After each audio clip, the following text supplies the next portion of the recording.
ದಕ್ಷಿಣ ಭಾರತ ರಾಜ್ಯಗಳ ಸಿಎಂಗಳ ಜೊತೆಯಲ್ಲಿ ಅಮಿತ್ ಶಾ ಸಭೆ ನಡೆಸುತ್ತಾರೆ. ನಾಳೆ ಚೆನ್ನೈನಲ್ಲಿ ಒಂದು ಮಹತ್ವದ ಮೀಟಿಂಗ್ ಸಾಗುತ್ತೆ. ದಕ್ಷಿಣ ಭಾರತ ರಾಜ್ಯಗಳ ಮುಖ್ಯಮಂತ್ರಿಗಳ ಜೊತೆಯಲ್ಲಿ ರಾಷ್ಟ್ರದ ಗೃಹ ಸಚಿವರು ಮೀಟಿಂಗ್ ಮಾಡ್ತಾರೆ. ಚೆನ್ನೈನಲ್ಲಿ ಆಗುತ್ತೆ. ಇದು ಒಂದು ಇಂಪಾರ್ಟೆಂಟ್ ಮೀಟಿಂಗ್ ಆಗಿ ಇದು ಗುರುತಿಸಿಕೊಳ್ಳುತ್ತೆ. ಚೆನ್ನೈನ ಕೋವಲಂ ಬಳಿಯ ಖಾಸಗಿ ಹೋಟೆಲ್ನಲ್ಲಿ ಸಭೆ ಸಾಗುವಂತದ್ದು.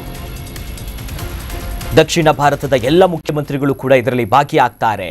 ಸಭೆಯಲ್ಲಿ ನಮ್ಮ ರಾಜ್ಯದ ಮುಖ್ಯಮಂತ್ರಿಗಳು ಡಿ.ಕೆ. ಶಿವಕುಮಾರ್, ಆಂಧ್ರ ಸಿಎಂ ನಾಯ್ಡು, ತಮಿಳುನಾಡು ಮುಖ್ಯಮಂತ್ರಿ ಜೋಸೆಫ್ ವಿಜಯ್, ತೆಲಂಗಾಣದ ಮುಖ್ಯಮಂತ್ರಿ ರೇವಂತ್ ರೆಡ್ಡಿ, ಇನ್ನು ಕೇರಳದ ಸಿಎಂ ಸತೀಸನ್, ಹಾಗೆ ಪುದುಚೇರಿಯ ಮುಖ್ಯಮಂತ್ರಿಯಾಗಿರುವಂಥ ರಂಗಸ್ವಾಮಿಯವರು ಕೂಡ ಭಾಗಿಯಾಗ್ತಾರೆ.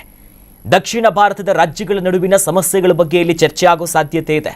ನದಿ ನೀರಿನ ವಿವಾದ, ಗಡಿ ಹಾಗೂ ಕಾನೂನು ಸುವ್ಯವಸ್ಥೆಯ ಪರಿಸ್ಥಿತಿ, ಇನ್ನು ಲೋಕಸಭಾ ಕ್ಷೇತ್ರಗಳ ಮರು ವಿಂಗಡಣೆಯ ಕುರಿತು ಕೂಡ ಒಂದಿಷ್ಟು ಮಹತ್ವದ ಚರ್ಚೆಯಾಗುವ ನಿರೀಕ್ಷೆ ಇದೆ.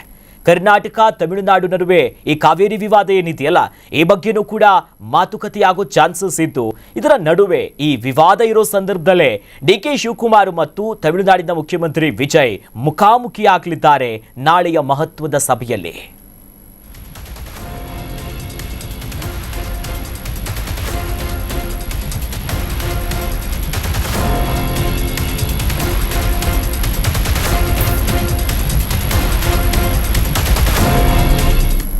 ನ್ಯೂಸ್ ಬೀಟ್ ಫಾಲೋ ಮಾಡಿ, ಸಬ್ಸ್ಕ್ರೈಬ್ ಮಾಡಿ.